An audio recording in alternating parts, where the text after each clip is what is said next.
Next is Lynn Davenport. Hi, thank you. Lynn Davenport. I live in Dallas, and I'm a member of the Parent Coalition for Student Privacy, but I'm here representing myself.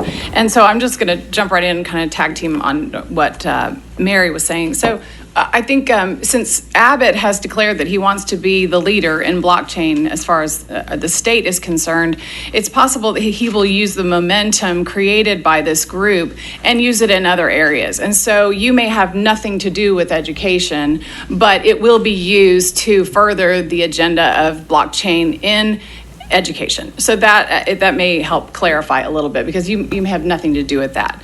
And then so as far as the, I'll give you an example of how the threat of blockchain it will impact education, is that if one company has a monopoly on a blockchain technology, in Dallas, it's what they call a life locker or life transcript. And so the concern is that if one company has a monopoly on that, that's not really decentralized. And hi, Natalie. We've talked about this before. When you look at the enormous power that company can have, you see how the concerns that the parents have, that can be used for vaccine history, that can be used for mental health data, which they have an app for. It can be used for your transcripts, your credentials. All of that can be that power is given to one company in Dallas ISD, which is being scaled statewide. And so it's through Dallas College, through other community colleges. And so here's an example that is happening in Ethiopia. You all are familiar with Cardano. Cardano's Charles Hoskinson has talked about putting 5 million children, Ethiopian children, on blockchain so that their whole life is tracked on this. It is going to be scaled to all of Ethiopia, so to 100 million people. So the same thing is going to happen in Texas, because Mike Morath was appointed by Abbott. Mike Morath is connected to the company that is doing these blockchain wallets for students. And we know that that Todd Williams was listed on Mike Morath's application to be the commissioner, and he is the founder of Commit. And Commit was the one that chose a company in Dallas, Greenlight Credentials, to be the blockchain provider. So thinking about the enormous power that Abbott has given Mike Morath, that is a major concern, and he's already had a major scandal with data mining. There's data mining, data harvesting going on at the Texas Education Agency. He has carte blanche. There's no teeth in the data privacy. Texas has very strong biometric protections, but there's no teeth because no one's enforcing it, because everyone's, let's just say that both parties are in on this with him. So I testify a lot on bad bills, because I look at the unintended consequences of these education bills. In the legislature, Representative Parker, I know you know, there's more than half are education bills. So education is a major target. If you look at education and workforce, I used to, for 11 years, I coached unemployed people. So workforce and employment is near and dear to me.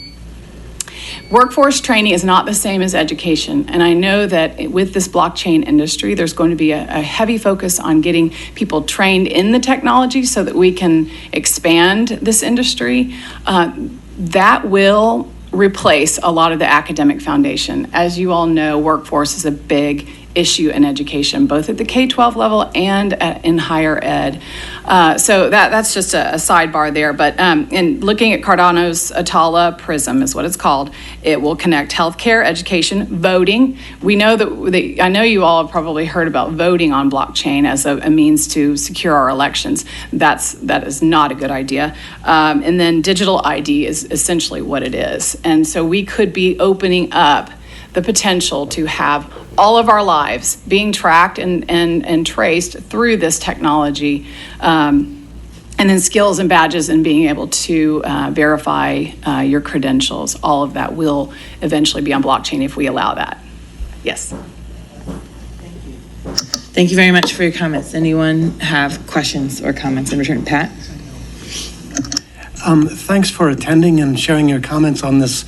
I'm struggling to make a distinction from the testimony so far, so I'm just going to ask you, as the last one I've heard on this topic, as one who has practiced in the area of privacy and security for well over 2 decades, I'm familiar with the challenges of privacy and the effectiveness or lack of privacy laws. I see it up close in my practice. The challenge I'm having so far this morning is I think you will find broad agreement on the need for restrictions of disclosure and use of data. I think you'll find An broad informed agreement. consent, right. Yes, without consent, informed consent by people who actually are properly informed. I think you'll find broad consensus on we need to restrict the use and redisclosure of lots of data, and not just K through 12 kids. Correct. In contrast, blockchain is but just one technology. It's but one medium, one media, one method of sharing. Is it your view that the Texas legislature or this working group should be recommending outlawing blockchain? Or is it your focus there ought to be greater emphasis on prohibiting, restricting the disclosure, redisclosure, and use of a broad range of data? Well, I mean, just at the most basic level, it is just a way to store data, right? I would say that if you as a committee, if this is the direction that you want to go to expand the industry, I would say, what you're proposing is a tokenized economy, and so I am against it. And I don't think we understand that the technology of choice is blockchain for digital IDs. And we're talking about digital passports to be able to travel abroad. All of that you could unknowingly be imposing without, you may be just in the Bitcoin mining industry, or you may be in something to do with energy, or you might be looking at it from transactions and smart contracts, or just e-signatures.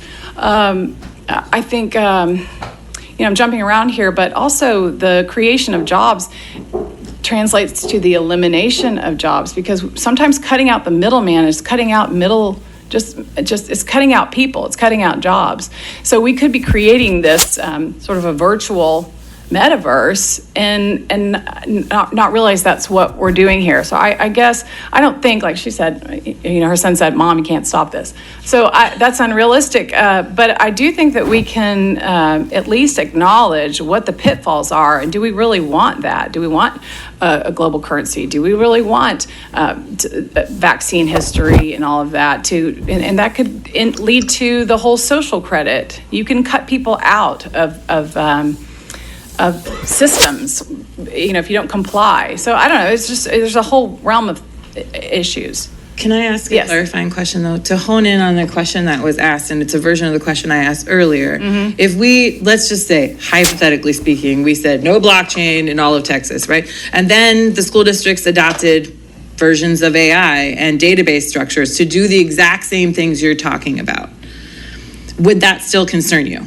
Well, yes, because Right, I was so talking about then- AI long before blockchain. So then the question becomes, would you prefer that the law protects privacy broadly, regardless of the mechanism used to collect the data and reshare it and disclose it without consent? Or would you prefer that we focus only on blockchain in that context? That's the question. Well, there's never been an opportunity to hold anybody accountable to the other. So now this, I believe, is the perfect tool to then remove all rights. So, those were issues long before blockchain was in the picture. Yes. But we've had no luck. Representative Parker, I know you had a social impact bond bill that literally allowed for investors to turn a profit on math scores. There's massive data mining going on through that. But you probably didn't know that. You're thinking, okay, Marath says, this is a great technology to use for math software. You didn't think about that, because why would you? That wasn't your intention of bringing that bill forward, but that was the result of it. But that's a whole other subject. But yes, we have issues in data mining in K-12.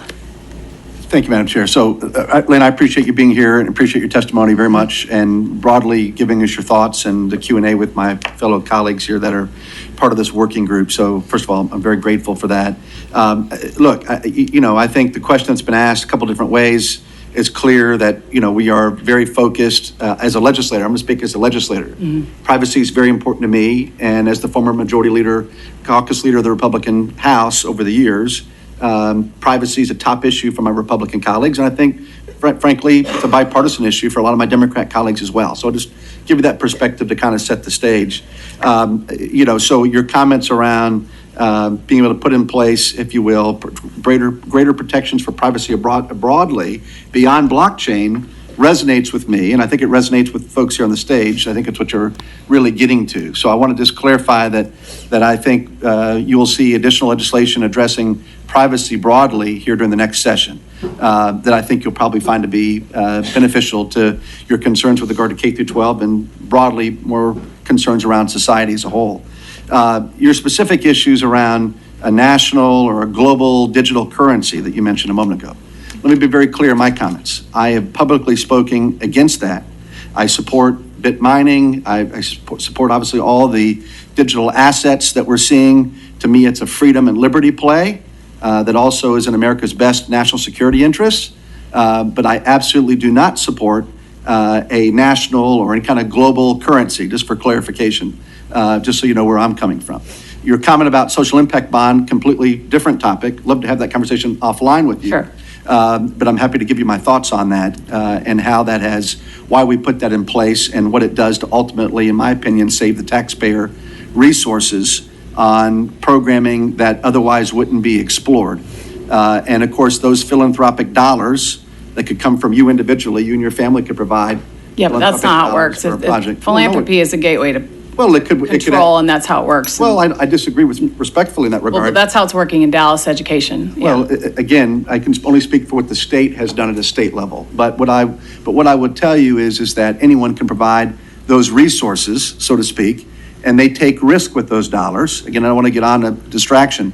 They take the risk of putting those dollars up for a particular project. If that project doesn't meet the specific key performance metrics that were established at the beginning, that, in my opinion, create greater efficiency for all government and therefore good for the taxpayer, then those philanthropic dollars are lost. They don't get a modest philanthropic humanitarian rate of return. So again, that's another topic for another day, but I'd love to have that conversation with you further. Mm-hmm. But I appreciate you being here. I appreciate your comments very much on these concerns and worries and about privacy broadly. And I think you'll be pleased with what this body does. Obviously, this body does not interact with Commissioner Morath. I do as a lawmaker, and my fellow colleagues do, but they're independent bodies. No one's going to hold them to it. I mean, that's the thing. There's no teeth in the law. We already have great laws and protections in place and policies, but they're not being enforced because who is over Mike Morath? Abbott. Okay, and so there's no accountability for him either. And so you as lawmakers and just people in positions of power should be calling that out, and there needs to be some sort of audit or an evaluation of how we're doing things from a data privacy standpoint. No one's talking about it that I can see as far as the legislators. Well, I'm glad that you're bringing it forward. Obviously, at the end of the day, we obviously work closely with the governor as the legislature broadly and work closely with TEA. And so I appreciate you sharing your concerns in that regard. We can have further dialogue as well about what we do to make certain that every agency of government is accountable ultimately to the legislature and to the governor and ultimately to the 30 million people that call Texas home. So I'd love to have that conversation with you further. Thank you. Thank you. Thank you.